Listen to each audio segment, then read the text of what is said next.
You're listening to Inside Content, the TV industry podcast. This show is brought to you by Redefining, a global TV industry consultancy specialising in content acquisition, strategy, research and business development. Each episode, we give you VIP access to the views and experiences of senior TV executives and discuss the latest TV industry trends and insights. Hello and welcome to Inside Content. My name is Jack Davison. I'm EVP at Redefining.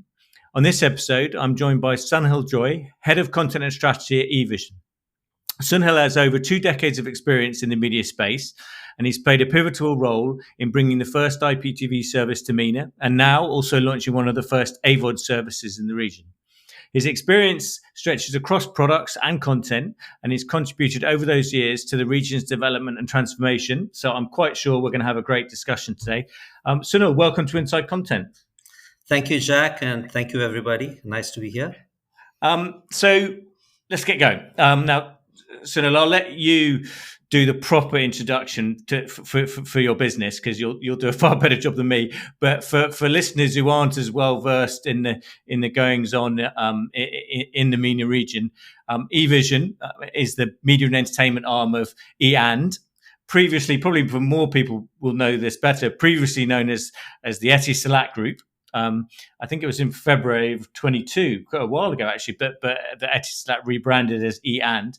And the company itself, the main head company is a telecommunication company that originated in the UAE, but has evolved hugely, I think, into probably fair to describe as a global technology company. And evision, your side of the business, is a content aggregator and has been such for certainly over 20 to 25 years, and supports numerous services across the spectrum of business models and delivery methods. But I guess, simply speaking, for 20 odd years, they've been operating with kind of US studios, kind of channel groups, Bollywood providers, all kinds of content owners. Now, sort of maybe the best place to start is if you tell us what your role in the company is. I think, if you put it quite clear for us, Jack, E&, as it is known today, previously known as Etisalat, is slowly in the transition from a telco to becoming a techco. And evision is the entertainment arm of E&.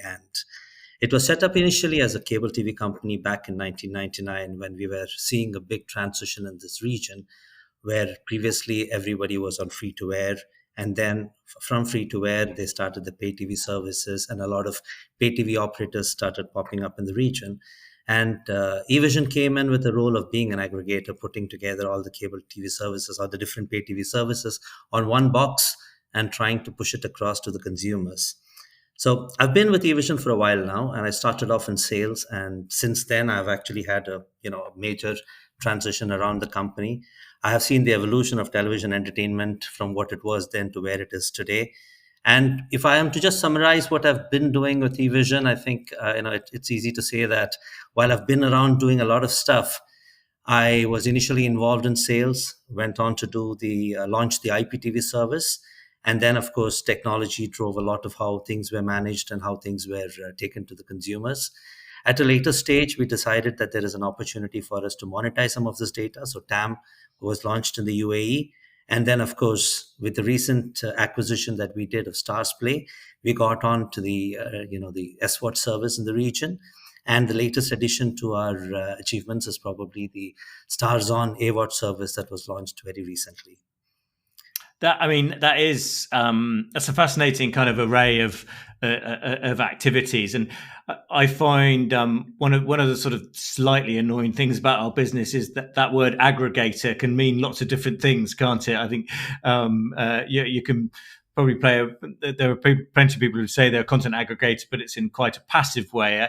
I guess talking just about kind of evision and its place. I mean, you, as an aggregator, there's I guess a lot of different roles you take. There's channels on your IPTV service. There's content on your TV channels. There's content for your on-demand services. Maybe can we? You get heavily involved in those different areas, I assume. Yes, as evision today, we serve about 6 million users across the globe. And, in addition to the regular SWAT service that we have, we also have Stars On, which is an AWAT service. In the regions or the countries that we operate in, particularly the United Arab Emirates, we have TV by EAN, which is an IPTV service. And then we have an OTT service called Switch. In Saudi Arabia, we have something that's called Mobile TV. In Pakistan, we have Shock, and in Egypt, we've got Twist.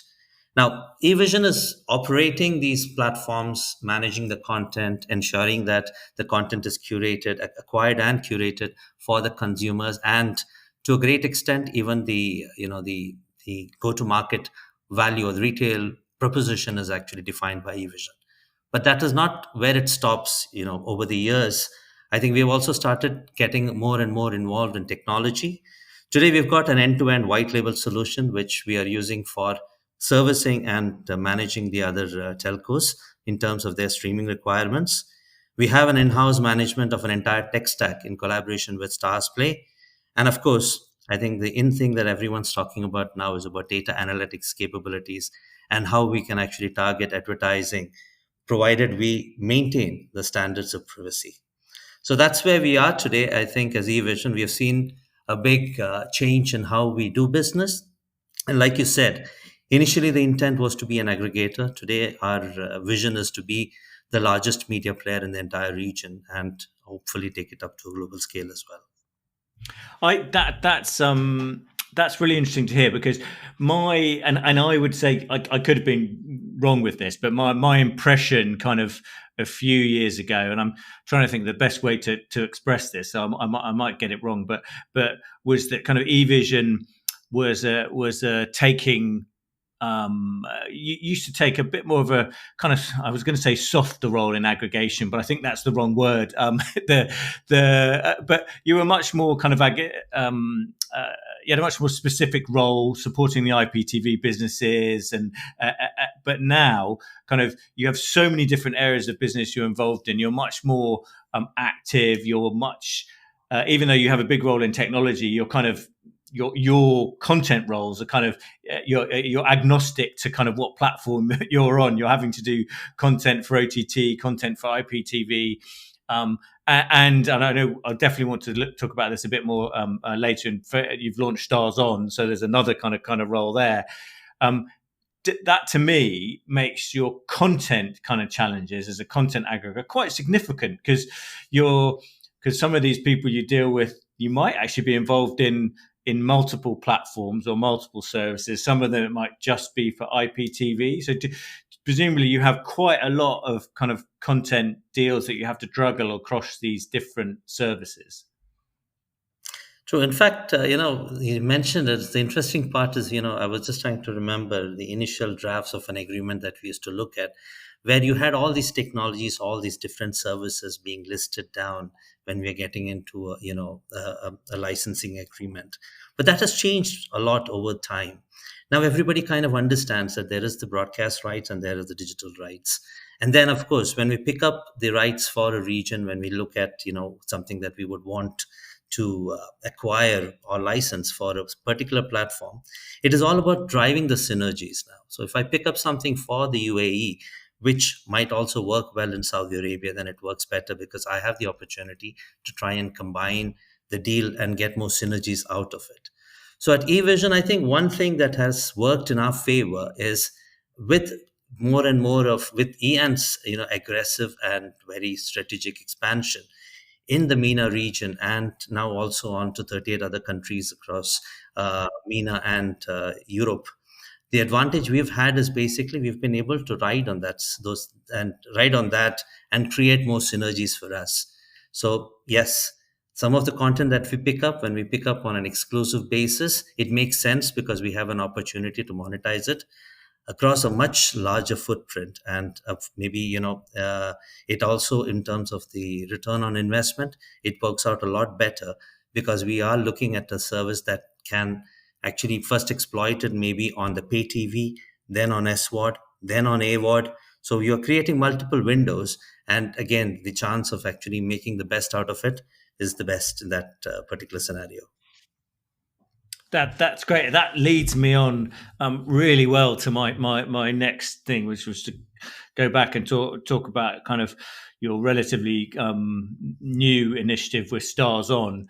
Um, and I think that was end of last year, wasn't it? I think November 23. You launched Stars On, and um, that Stars On is effectively your AVOD and fast service that you can tell us more about. But what I felt was kind of really significant about that launch was that you launched it, and it's a single app kind of offering a part of Stars Play as well. So your kind of established kind of SVOD service, which has been successful in the region and is kind of what I like to call one of the local heroes, kind of where a local SVOD player kind of is in there fighting and doing well, and that so those that product is tied together, which fits with your kind of rationale of kind of how you can kind of pick up different rights and drive synergies for the business. Because I think whilst we're seeing a lot of kind of AVOD and fast development, kind of that kind of ability for you to, I guess, support kind of both products, the launch of a new product plus potentially kind of helping to support Stars Play is a great opportunity. I guess, do you see it that way with the two working well together? And perhaps I've jumped ahead a bit. You should tell us a bit about the Stars On initiative. Yes, the Stars On initiative was, like you said, it was launched in the end of 2023. And it went live in November, to be more precise. And, we did debate a lot whether we should have it as a separate app, whether we should, it should be branded something else, or do we ride on the Stars Play service that has been in the market for a while and that kind of has a bit of, a brand awareness.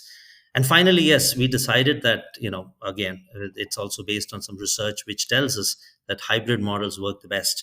We said that let's do it in one single app. So leveraging on, the cloud technology that we had, and with the intent to actually promote a digital lifestyle, what we wanted to do with Stars On was to try and redefine how the streaming industry in the MENA is shaping out. So we went ahead, and I think the beauty about the entire thing was that from the time we decided to go, we decided that we are building this product and going to go live with an AVOD service, we managed to do all of it in just 3 months. And that, again, is something that we take a lot of pride in, because at the basic DNA of E&, it's one of the core characteristics is about being agile and having a very good speed to market. So that's how Stars On was born. Today, Stars On as a service has got about 10,000 hours of AVOD content and about 50 fast channels. And the intent is to try and grow this as we go along with more and more content that is very relevant to the market, and in a way that actually can help us to exploit, like I mentioned earlier, the hybrid model between SVOD and AVOD, how best we can actually exploit the content and make the maximum returns of it. And I guess it's almost a separate discussion talking about AVOD and fast. There's so much to talk about, but we've seen over the last couple of years, kind of a bit of a resurgence in the kind of the AVOD and the fast, the AVOD model, the kind of ad-funded streaming model, I should say, more specifically, including AVOD and including the growth of fast. But kind of, I think now, kind of, it's very fair to say that kind of the fortunes, the kind of success, kind of varies greatly by market. Kind of US seeing huge growth in kind of fast revenues and so on. Others may be following at a different pace. But what is definitely clear is that kind of the power and the kind of leverage between the different stakeholders in each market varies, and there's more power in some people's hands than there are in others. And in MENA, obviously, you're kind of famously a really strong free TV market, and have been for years. Culturally, you'd think that kind of that would mean that kind of AVOD and fast is a really good fit, like to the market. But how do you see kind of, I guess that hybrid position is quite important, because how do you see that market developing? Would you obviously, Shahid and NBC are a big kind of player in the market, and they've got their own AVOD service with some fast. But there's obviously room for more than one player. But do you see the broadcasters having a role to play here and having a strength in the market as well? I think, Jack, what we're seeing here in this market is it's trying to find its place. There are many solutions, many OTT services. There are the legacy broadcasters who are in the region who are trying to rediscover themselves. So at this stage, I feel it's all about, trying to find the right way to survive and, get the mix correctly in terms of how you actually take your content out there to your consumers. Now, traditionally, I think, like we touched upon earlier, this market was predominantly dominated by free-to-air channels at one point in time. There was a huge advertising revenue that was coming in, and the free-to-air channels were doing exceptionally well. Now, as global players came to the market, and post the pandemic, we saw a huge change in how content is being consumed. The consumers also have, they have adapted to the availability of a lot of international content. Their selection criteria, or their willingness to invest in a content, has changed. So having said all of this, I think it's not very easy to say that everybody, or most of us, know the exact and right formula how we can get it right. But today, if you look at where things are going, it looks very clear to us that a hybrid model is the best way forward, because there is a lot of advertising revenue that is lost. There is an opportunity to recoup a lot of that. This market has a lot of potential when it comes to advertising revenues. This market also has a lot of potential when it comes to paid subscription revenues. Now, trying to find the right balance, I think that's what most of us are trying to do here. And I think with the current model that we have with Stars On and Stars Play, we are on the right track, and hopefully we should be able to make a difference. Yeah, I think I kind of I think you're saying kind of what's true in many global markets as well is kind of the kind of the right formula isn't kind of entirely identified by anybody yet, but you've said it kind of earlier, kind of being nimble and being able to respond and having those options and being in that hybrid place is a good, sounds like a good position to be in. I guess stretching that just a little bit further, what's your thoughts on the kind of the activity of the global streamers in the market, the kind of, I guess, particularly Netflix, but not just Netflix, but obviously, what's your feelings about their kind of activity and their role in the market? I think, what's important for us to see is probably just take a step back and look at the region and try and understand what is unique about the region.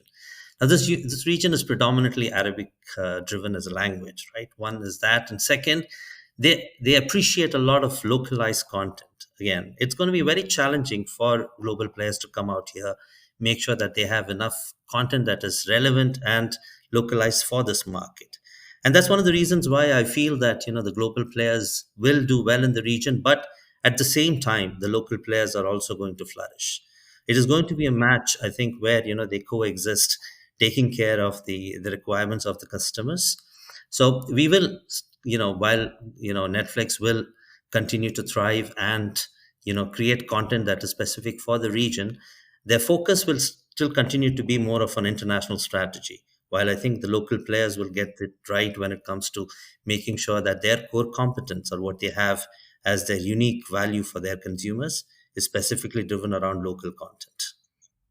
Yeah, and aside from kind of, I think local content, obviously, in the content play is probably the huge kind of, I would say, maybe the number one kind of important thing, but presumably you've got some other pretty strong kind of characteristics in the market. By that I mean kind of your I guess your existing customers, your kind of your data, kind of and the play and the position you have in the market already. Are those would you consider those strengths? Are there other strengths I'm not thinking of? I think as a brand, as EAND, and as a brand that is well recognized in the market, it always plays to our advantage. But also, the way things are moving in this particular region, especially when it comes to entertainment, it is all about the content that you create and how you can actually resonate, or how you can appeal to a consumer in terms of, asking him to invest a few minutes or a few hours of his time or her time to watch some content that you have curated or you have put on the platform for them. So it's not going to be that easy, in my opinion, that the legacy of a brand will actually drive. No, we will have to have the right mix of content, and probably we will have to do a great job of making the consumer aware that this content is available as well. And then I think the third element comes in: at what price point. Again, we are competing with all the international brands, and at the end of the day, I think there is going to be a share of the wallet that everybody wants to get. So getting it right, and that is one reason why we go back to the earlier point of finding a model that is a hybrid one, which kind of offsets the actual or the total cost of the content against advertising as well, so that the entire thing is not passed on to the consumer. Right. Yeah. And one thing I was probably a bit slow to pick up on was how Stars Play in particular kind of I'm not sure. I felt they've kind of broadened their proposition slightly, particularly with your activity with sports in recent years, with both cricket and football and UFC. I guess sport and just the two areas because to just dig into sports and originals. What part do those two play in the business in the region? I think they both, are very important when it comes to driving acquisition. To be honest, I think it's a lot easier to have a sports IP that is all there, everybody knows about it. Then it's easy because they're just going to go and find out where to look, where to watch it, where is it streaming. So it's half the work done in terms of marketing, and telling a customer that tune into this or subscribe to this particular package and you get access to this particular sports. Rather, it becomes a little more expensive when you look at entertainment, because entertainment requires more effort when it comes to driving, the consumers towards a particular show or a particular movie. So sports, in terms of where it sits and on our strategy, it has been more or less, it has been actually the forefront of the acquisition drive. Getting customers on board, sports works very well for us. Most of the acquisition campaigns are focused around sporting events. And that's the main reason how we've actually seen this last couple of years where we have started investing more heavily into sports. And just to bring a context to it, I think, we have quite a lot of the sports rights now on an exclusive basis. Like you said, the UFC, the ICC cricket rights, then the Serie A, the Italian league. So yes, one is having the sports right, and second is having an exclusive that makes a difference. And then, of course, the question about originals. Now, again, originals is a bit tricky because, it's not easy for, to get out there and produce originals that will actually be successful. There is a higher chance of a hit and a miss. But having an original does make a difference because it is exclusive. It tells the story that you want to tell on one side. At the same time, there is a lot of data that can actually drive your decision to produce a particular original. So the recent one, which we have done in collaboration with Serie A, for instance, clearly resonates or works well because it sits into the overall content offering that we have. So yes, some of the originals that are built around existing content works very well for us. But otherwise, I think it is a very carefully thought of decision that needs to be done. And at the end of the day, I think it's not easy to compete with all the global players in terms of creating as many originals as possible. So I think it's more about doing it right and doing it smart. I can see. I mean, I think that's it's a challenging business, originals, and doing other things really well is probably very important. And I never can quite get over the demands of sort of original content in Ramadan in the region and how much content gets made. So that's a scary business. That's great. So I guess kind of we're coming close to the half-hour point, but what I mean, I've been asking about things specifically. What is there anything else in particular you've got coming up that's exciting? What else is going on with your team? I'll tell you what, if you ask me that at this point in time, I'll tell you that the winter break is what's exciting. But having said that, yeah. On the work side, I think, we are trying to find that balance about, like I said, the original productions, because Ramadan is just around the corner, and then of course getting content that can actually move the needles when it comes to Ramadan is important. So getting together, the entire strategy built around Ramadan is one thing.